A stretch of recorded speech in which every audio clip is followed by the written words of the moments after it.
Is there a way of looking at Chattanooga, your hometown here, or Hamilton County, your home county, perhaps maybe your newly adopted county, if you are one of the many newcomers who's come to the bend in the river here?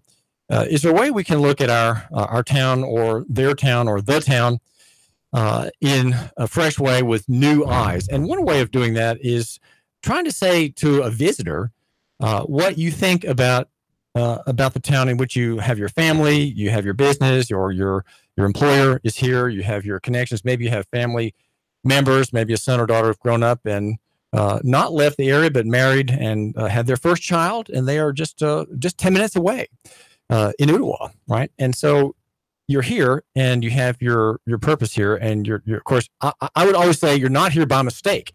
Even if you think that your life maybe is not very productive and you're not very rich and you don't have a lot of movement, a lot of new names and faces flashing by you, maybe you're just an old woman, right? In your house, watching the David Tula show on the late model LCD TV that your son brought you, the little 15-incher. Since your old one broke, the one that was 40 years old broke and didn't get the channels anymore and wasn't digital. And so you're now watching the David Tula show on YouTube at Nougat Radio. Yeah, it's Nougat Radio. That's how you find me there.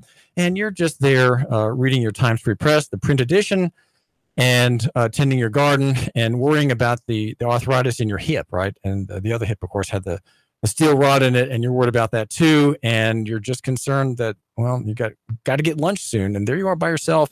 Your daughter will come by just after lunch with the grandchild and visit for an hour, and that's your day.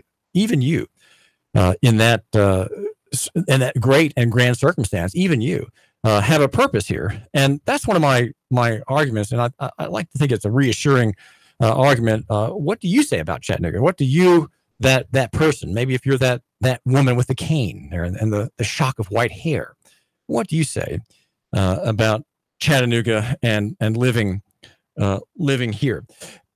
One way of, as I say, of making that kind of evaluation is to talk to somebody or meet someone who is just passing through. And here in God's providence, you meet this person, Brian Sorbello, in my case today at Panera Posse. He was a strange face, a bit unshaven. Sorry, but no matter. I've appeared at Panera Posse once, and even on the air, unshaven, and no one said anything. So I guess I'm okay. Brian Sorbello is here from Fort Myers. He's just passing through Chattanooga on his way to Toledo. What's in Toledo, Brian? My wife's family. She was born there. And are you a Toledoian as well? No, not at all. I was born in upstate New York and then moved to Florida when I was 15. Now you work at Gulf Coast Medical Center as a nurse, Brian. Yes. And what kind of life, just briefly, is that? What kind of work is that? I work in the emergency room, just the day shift, 12-hour shifts. That means you have 3 days off in a row, usually? It works. It varies. 3 days on, 4 days off for a week. Not bad. What's your impression of Chattanooga? Have you ever been here before?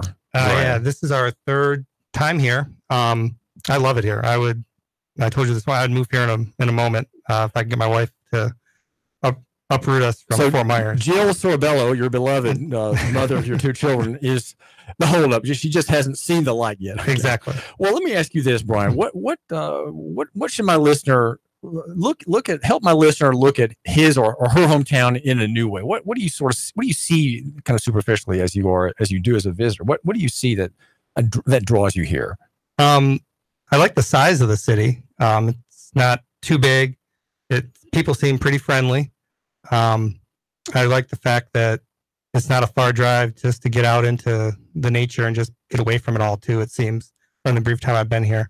Of course, the mountains are beautiful, and I would think just living here, the location too, that I could shoot anywhere on the eastern coast in a day. And you're near Nashville. You're near Atlanta, Charlotte. I wonder how far Charlotte is from here. Maybe 6 hours, 7 hours, maybe. I live in Southwest Florida, where I'm so isolated down there. I mean, like this, I could hit New York in a day if I really wanted to. I mean, I wouldn't be able to do that anything when I got there that day, but I'd be there in a day. Well, I think and now you, my listener, I want this conversation here kind of on the surface of things, right? From the man who's been here 3 times, and each time I guess for a few days. Yep. Right. Yep. And seeing things sort of from the outside. How would you kind of adopt his lens, right? His optic. And what would you say? The number is 800-8949, 800-8949. Brought to you by Nuganomics.com. And my name is David Toulis. I do thank you for tuning in. Brian is a nurse at a hospital, Gulf Coast Medical Center, far away in a beach town. You're not impressed by beach towns anymore. No more sand, umbrellas, and. I mean, it's good when you're there, but I could travel to a beach.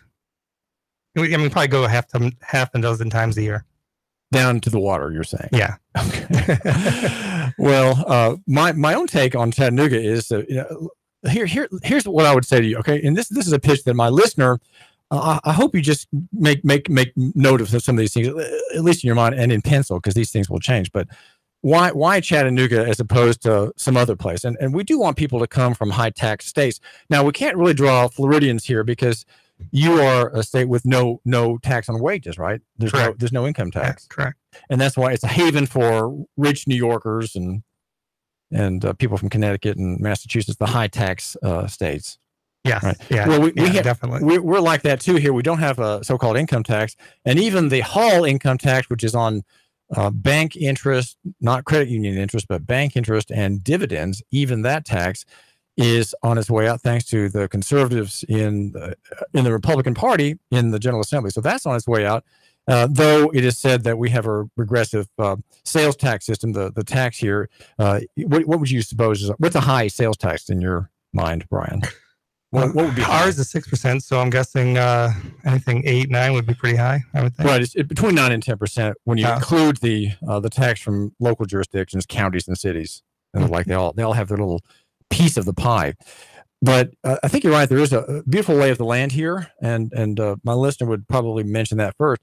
Low taxes, and we're hearing about the Homeschool Expo taking place right here in East Ridge, where we are. This is David Toulis, and we're 92.7 FM, the sports news and talk station, and just down Ringo Road, across the interstate at Camp Jordan is the Homeschool Expo. That's going on right now as we're speaking. It'll be going till 6:00 today, and I'll probably spend an hour or two there afterwards as well. Maybe getting a free lunch for the exhibitors and the sponsors. We get a very, very good lunch. The exhibitors are all beautifully treated by the Homeschool Association. They love coming here. They get a lot of business. It's very crowded. I was there about an hour ago. Very heavy throng of people. So there's a strong free market sector in the area. And I think that's probably on account of the influence of Christianity. Brian, Christian people take their responsibility seriously, and they want to have hands-on teaching, training, learning with their children. I say learning because moms who homeschool learn often as much as the children do. I know Jeanette, my wife, we have 4. One still at home. She is always enriched by leading the Nature Club or reading Paul Johnson book on Bonaparte or any other thing that we touch. She is absorbing. She's a very absorptive and wonderful woman with our children. And this process is nearly at an end. We have 1:15, and when he's gone, finally, it's going to be really dreary as far as Jeanette's learning things in our house. So there's a good free market sector in education, a lot of support for it. Christian schools, Catholic schools, private schools, and then homeschooling. So that's another plus here. And then I would also mention that I'd say that there's from my perspective, there's generally decent city and county government, even though Mayor Burke has some things that are unfinished on his agenda as far as I can shovel things upon that agenda or on that plate. There seems to be decent government, and even though we here at Nuga Radio are very critical of policing functions and policing mistakes and policing policies, it is I would say, relative to other cities in America, mild, and that would be to its credit. That would be to the credit of the mayor, Andy Burke, and also to the police chief, David Roddy. Again, this is comparatively mild.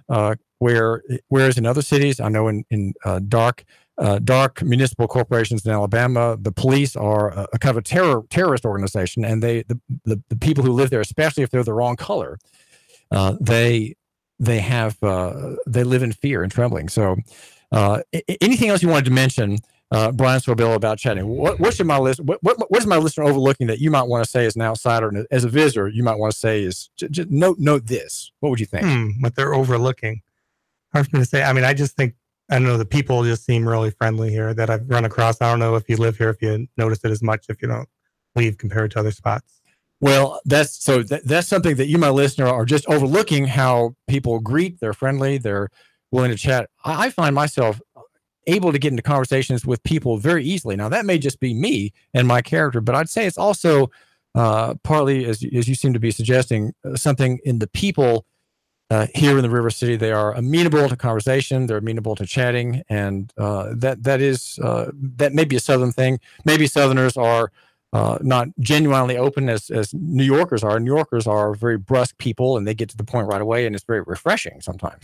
Right. So, in a way, I almost favor New York's brusque, direct attitude to the more oblique and soft and gentle and sort of circumspect ways of Southerners. But here in Chattanooga, people do talk openly, especially if they're Christians and they're celebrating being saved. They're often easily mentioning the fact that God has been good to them, or God is good to you, maybe. And, they're very good in their well-wishing.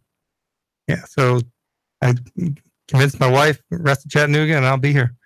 Okay, so this is something we will hope for the Sorbello family. The name Sorbello is it, and you may laugh at this, Brian, but it sounds like a treat that you'd get in Paris or maybe in Rome. And it's cold, it's crinkly, it has maybe a little bit of glitter and a bit of red fruit on top, maybe a cherry. Very, very cold, maybe with some sweet crackers as the base. That's kind of what I think is Sorbello, but it doesn't really mean anything, does it? Your name? Not that I'm aware of. Well, now you can claim that it does. All right, I will.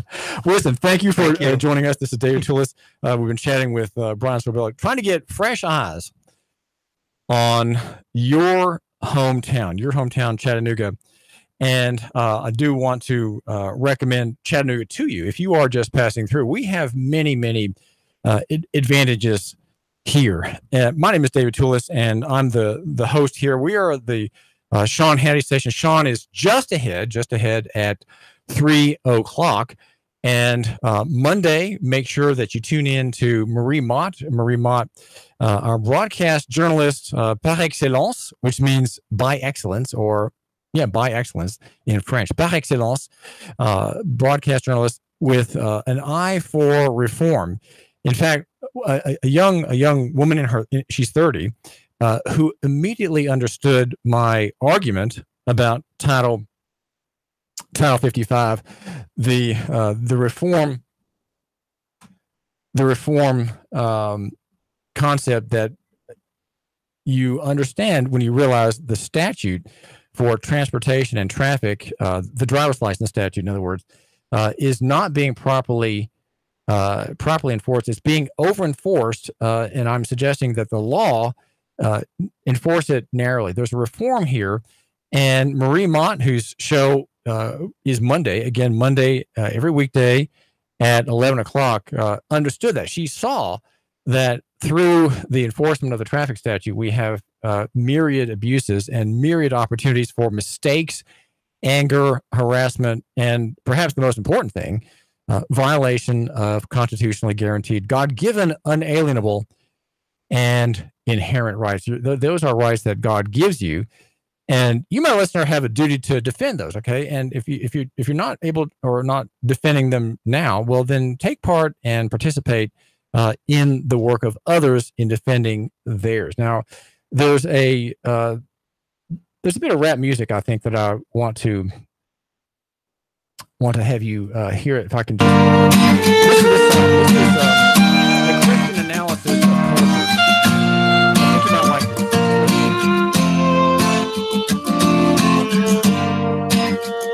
It's rap.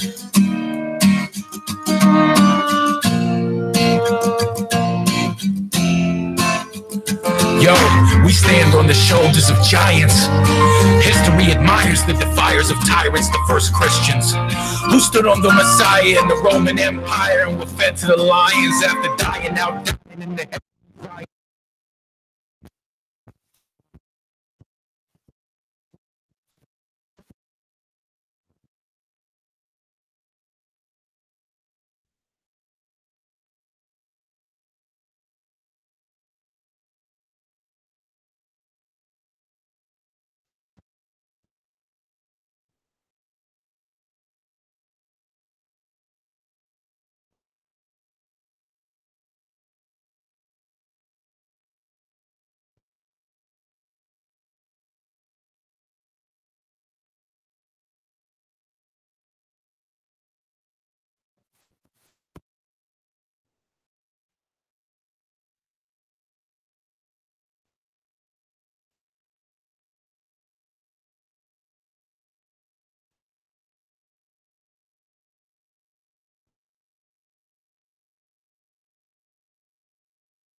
age has its evils, and every age has its abolitionists.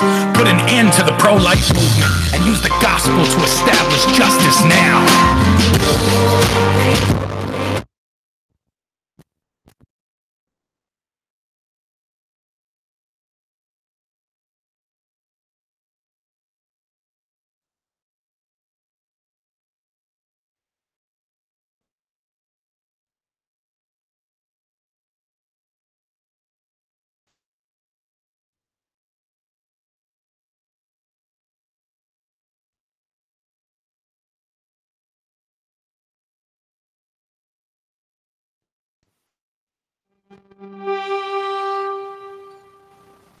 And that is the song by Joe Salant. It's called Battle Hymn of the Republic #2. And it makes the argument, I think, that you don't hear in the Christian church today. And that is that people who identify as Christians, shall we say, that it's those people who have a position and they have numbers enough to bring an end tomorrow to things that we consider plagues and judgments and national problems in their hands, in their numbers, in their professed numbers. There are solutions to everything from police abuse to prisons to the cash bail bond system to court actions which are purely punitive and not restorative, to the lack of justice, to the lack of victims' rights, a lack of attention to victims' rights, the fact that we have prisons where people such as Grenda Harmer, my correspondent, are locked in state slavery. We have state slavery, we have human trafficking, and Department of Human Services, federal and state, are the largest human traffickers in the country. And it's all official, and no one sees it. And even get this, Christians are participating in this system through the adoption and foster care system. There are solutions. We just need the people to bring them about. David Toulis, Chattanooga Radio 92.7 FM. And that was Joe Salant, Battle Hymn of the Republic, number 2. 3, 2,